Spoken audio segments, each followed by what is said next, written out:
Ola Marias, welcome back to my channel. Today is already the 6th week of our Foundation Friday series called Funda Friday Drugstore Edition, wherein I normally select a specific brand of foundation that matches our category and share with you my full thoughts, review, demo, and an 8-hour wear test. So if you want to know what's the featured foundation for this week, then please keep on watching.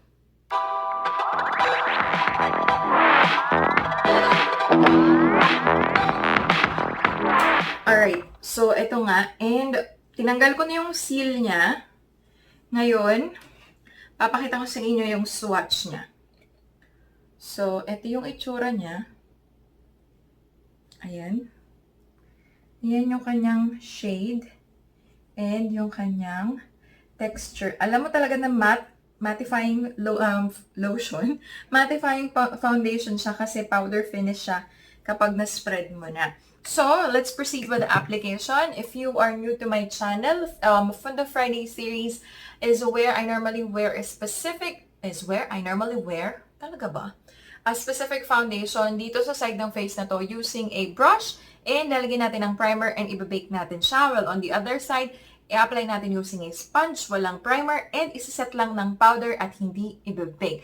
And for some reason, I decided to use my fingertips sa forehead para malaman natin kung maganda rin siya na-apply without particular tools na ginagamit ng mga beauty bloggers. So, simulan na nga natin. My NYX Angel Veil Primer is my favorite primer as usual. Lagay lang natin siya dun sa areas of my face na maraming pores. Ay, nahulog. Ayan. And then, ang gagamitin nating brush ay ito. Sa buffing brush. Ay, madumi pala siya. So, palitan natin. Ito na lang. Itong foundation brush.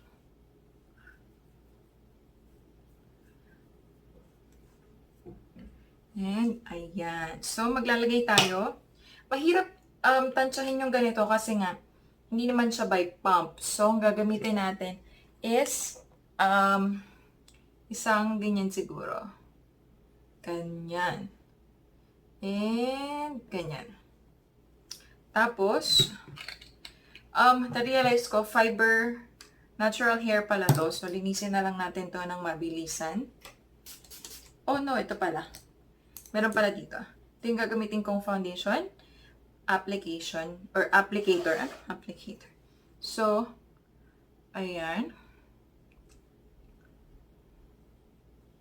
Madaling naman siyang i-apply. Ewan ko ba? Parang naubos agad yung foundation. Sabi niya medium coverage, pero mattifying talaga. So, matetest natin yan pagdating sa ilong ko kasi super oily talaga ng nose ko. Parang kulang pa. Dagdagan natin. So, 2 layer na yan. I think buildable naman siya kasi ayan, parang nako-cover niyan. And I think yung shade is tama lang sa akin.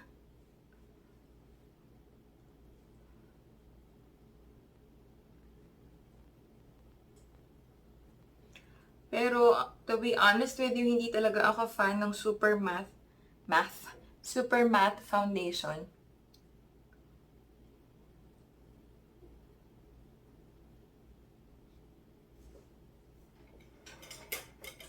Parang masyadong mahina yung ilaw. Tama lang ba? Anyways. Ayan. Medyo dry na siya. Nag-set na siya agad. I think. Medyo lang. Medyo mas streaky siya. Or talagang mas streaky nga. Maraming streaks. Gamit ang foundation brush.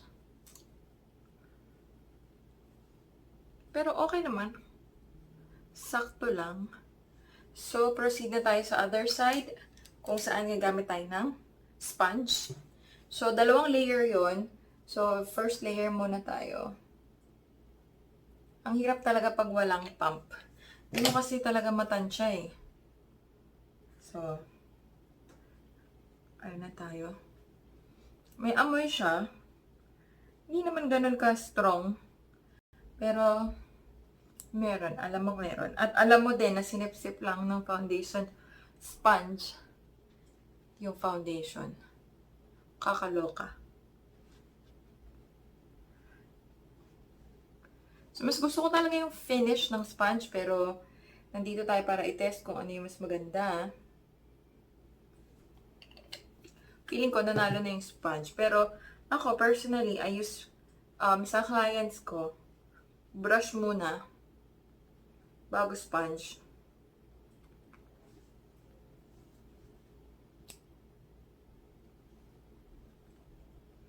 Ang pangit dito, kasi yung streaks, kukorek ko na lang ng sponge kasi ayoko namang iset yan ng ganyan.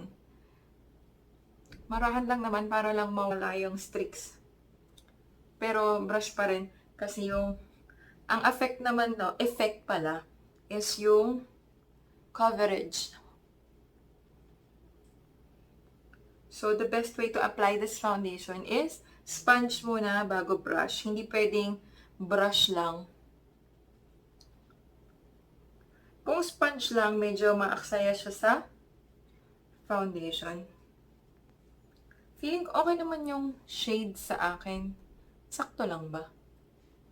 Feeling ko okay lang naman. So, ngayon, gagamitin natin yung fingertips sa forehead. Konting-konti lang naman.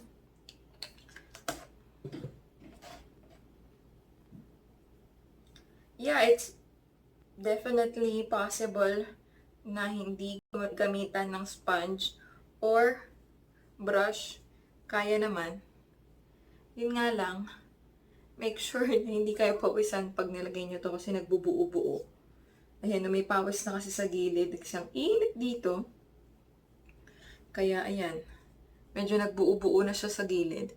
Pero dead man na. Nag-blend naman siya. So, carry lang. Nagbuo-buo talaga siya. So, make sure na nagpunas kayo ng pawis bago kayo magpunas ng foundation na to. Ngayon, bago mag-set ng powder, make sure walang crease yung inyong under eyes or laugh line kagaya ko. Magsaset na tayo using Laura Mercier powder. Kasi feeling ko magsaset siya on its own kapag hindi natin to ginawa.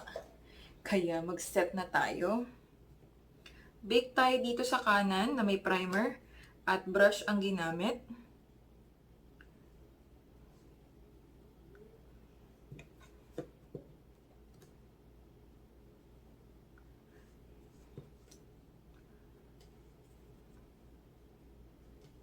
Baking is pag-apply ng maraming pulbo para yung balat mo ay mapigilan niya yung pag-perspire ng sobra. Kaya binibake. Set lang natin ang powder. Ayan, no additional powder. Gaganyan lang natin.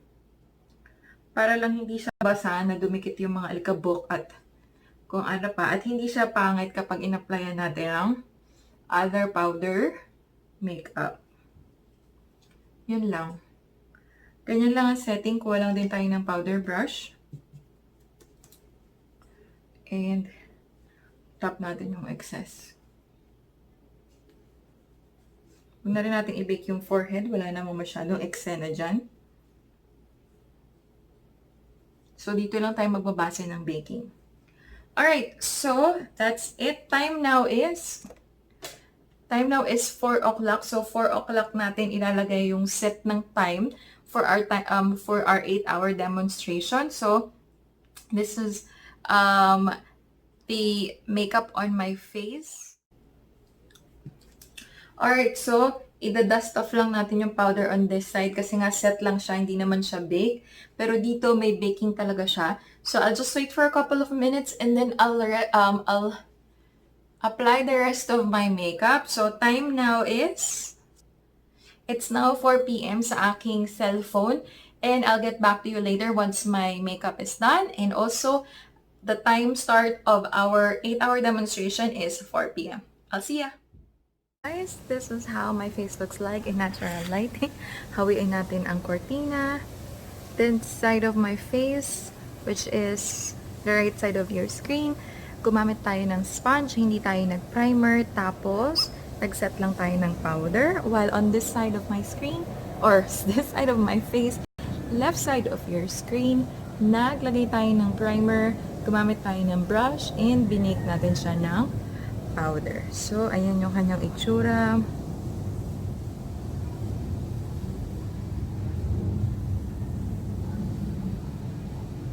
Sobrang plakadong-plakado ng foundation na to. As in, talagang comparable siya sa Estee Lauder Double Wear. Pero, so far, yan pa lang naman yung impression ko. And later on, update ko kayo kung merong changes after a couple of hours. So, I'll see you later. It's already 8 p.m. So, it's been 4 hours that I have the makeup or foundation on my face. And this is how it looks like. Lagyan nga natin ng flash. Already 8 p.m. Ayun. And 4 hours na natin suot yung foundation. And this is how it looks like.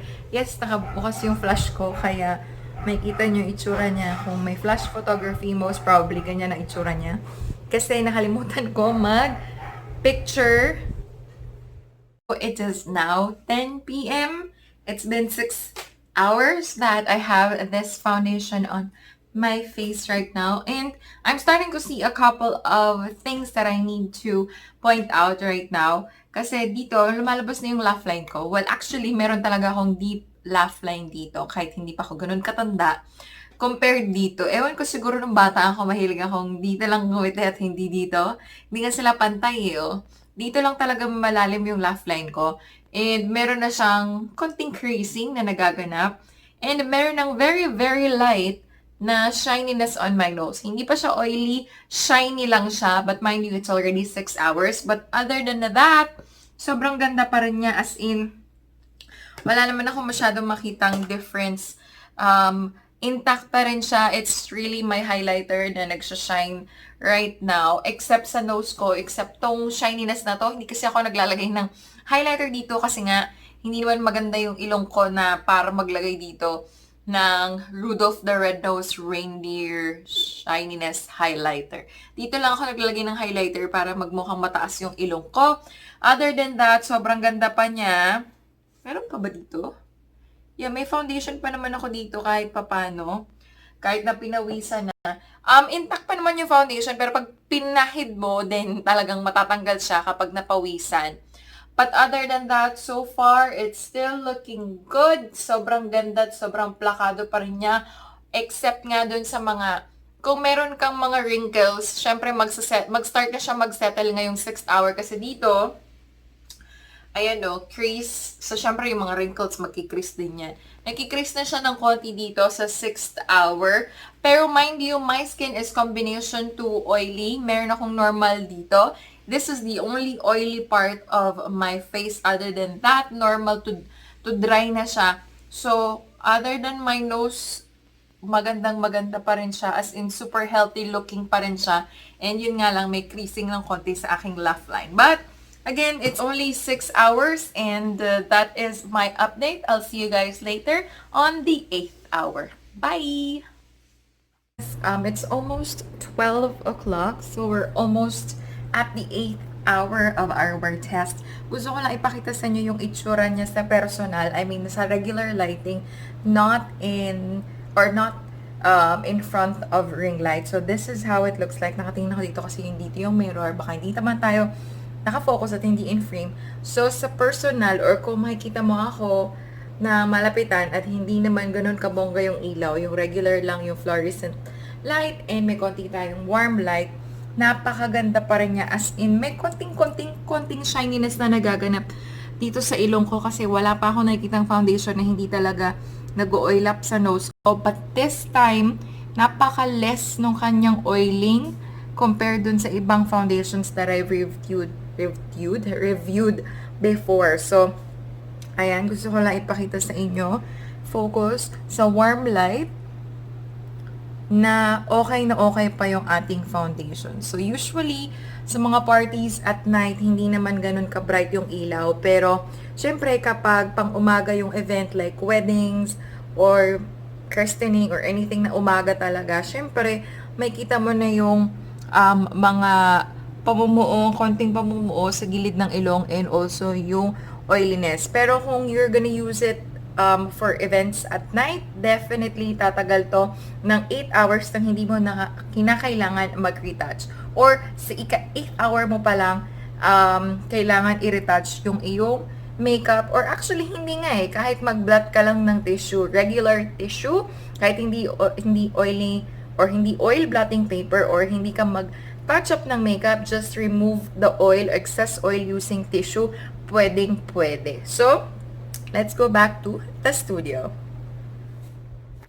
Guys, so it is now 12 a.m. and it is already the 8th hour of our wear test. So let's go through my thoughts and review about this product. Let's start with the price point. This is 550. This is 550 pesos, and for me, pasok na pasok yan sa banga, kasi for me, the average of a drugstore foundation should be ranging from 400 to 500 only. Pero lampas siya ng konti, pero magdagdag ka na lang ng 50 pesos, pasok na siya sa banga. Kaya for me, 5 out of 5 ang kanyang price range. Now, availability and accessibility. Ito ay maahanap mo sa Mercury Drug, sa Watsons, sa Walter Mart, sa SM, sa Robinsons, sa Rustans, sa Shopee, sa Lazada, kahit saan makikita mo si L'Oreal. Kaya for me, 5 out of 5 ang kanyang availability as well as accessibility. Moving on to the packaging. So, alam nyo naman, kilala nyo naman ako, mababa lang din ang standards ko. As long as may pump, okay na. Pero walang pump ang packaging ng Pro Matte L'Oreal Infallible. Although, squeezy tube siya at saka plastic na very, very travel friendly.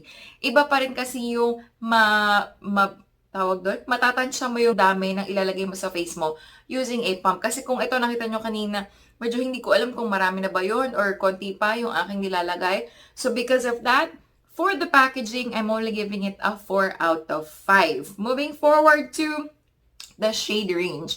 Napakaganda ng foundation na to kasi it offers 10 shades. Merong pinakamaputi at meron ding pinaka morena na perfect sa ating mga Filipinas. So because of that, I'm giving it a 5 out of 5 for its shade range.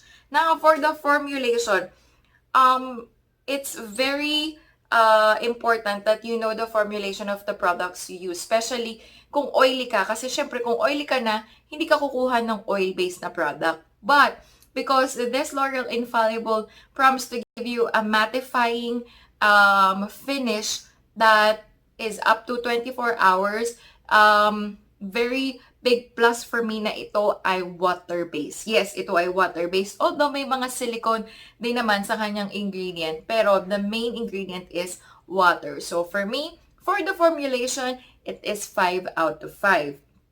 Now, dito na tayo magkakatalo sa claims niya. Medyo marami-rami yung claims niya. It claims to be 24 hours without the flat matte, airlight texture, demi-matte finish, oil-free, and the pro look of long wear for your matte foundation, medium buildable coverage, flawless matte finish, and feels lightweight. Well, to be honest with you, except the 24-hour wear, lahat yon napatunayan ni L'Oreal Infallible within 8 hours. As you can see sa aking face, ang meron pa lang na oiling ay ang aking nose. So, sa lahat ng foundation na nasubukan ko, even last year, yung nose ko talaga yung nag-oil up. Pero, as you can see, konting-konti pa lang yung oil na nade-develop sa nose ko after 8 hours. Meron na, let me get that straight. Meron ng oiliness, pero parang nandito lang siya sa tip of my nose, or usually hanggang dito, sa taas na to, yan, sa palibot na yan, yung oiliness na nagaganap sa ilong ko using other foundation. So basically, this is really mattifying foundation or oil controlling foundation. It's really just important for you to bake kung super oily talaga kayo. Kasi yung dito ko, masasabi ko na for less oily combination to oily skin, dito nyo ibabase yung magiging effect niya sa face nyo after 8 hours. Pero kung meron kang as in talagang super oily, at meron din akong part na yun, which is my nose, it's important that you bake. Kasi dito lang tayo nag-bake sa half, sa kabilang side hindi. So, definitely mahahawa ng konti yung kabilang side. So, kung ikaw ay super, super oily, i-bake mo lang siya ng bonggang-bongga and tatagal to beyond 8 hours. Kung combination ka naman, or combination to oily skin, i-bake mo lang siya ng mga 1 minute lang tapos na. Pero kung ikaw ay merong skin type na normal to dry, pwede mo na lang siyang iset ng powder puff or ng powder brush and okay na siya. So, for the claims, I'm giving it a 5 out of 5 kasi for me, 8 hours is good enough for you to test a specific foundation. If it goes beyond that, then maybe 6 out of 5 na yung ibibigay ko. But because it is definitely mattifying for 8 hours, I'm giving it a 5 out of 5. Now, mind you, ito, hindi naman siya kailangang i-retouch. Pwede mo siyang i-blot lang ng tissue. And pag ginanyan-ganyan mo siya, okay na ulit. Hindi na siya wala na yung oil. So, that's the reason why I'm giving it a 5 out of 5 rating. For the application, I highly suggest that you apply it with a brush first or kahit anong brush, basta regular application na yung ganitong brush, pwede din naman. Pwede yung ganitong brush or ganitong brush or yung flat foundation brush, yung mas malaking ganito. And then, i-finish nyo siya ng sponge kasi medyo streaky siya kasi nga powder matte yung finish niya. So, madali siyang mag-set. So, gusto mo naman na makinis siya bago pa siya mag-set and then set mo ng powder para hindi rin siya mag-crease. So, for the application, I prefer the brush and then finish it with sponge. And for photo-ready test, I forgot to actually do the photo-ready test. Pero nagkaroon ako ng video with the flash para makita nyo kung meron nga bang white cast or masyado bang ghostly yung effect niya. Pero dahil hindi naman, I'm giving it a 5 out of 5 kasi wala naman siyang white cast or ghost effect na ginagawa sa face mo kapag may flash photography. So that's 5 out of 5 for photo-ready. Now, for wear test, kasi kumain ako, nagluto ako, nag-exercise ako ng bahagya lang, mga 5-minute exercise lang. May kita mo na nagpawis na talaga ako dito ng bonggang-bongga. And hindi natanggal yung foundation. Hindi talaga siya natanggal. Although, kapag pinunas mo siya, tanggal na siya. So, you have to be very, very careful kapag pinawisan ka. Kailangan as in marahan lang na blot-blot ang gagawin mo. So, it's not really sweat-proof.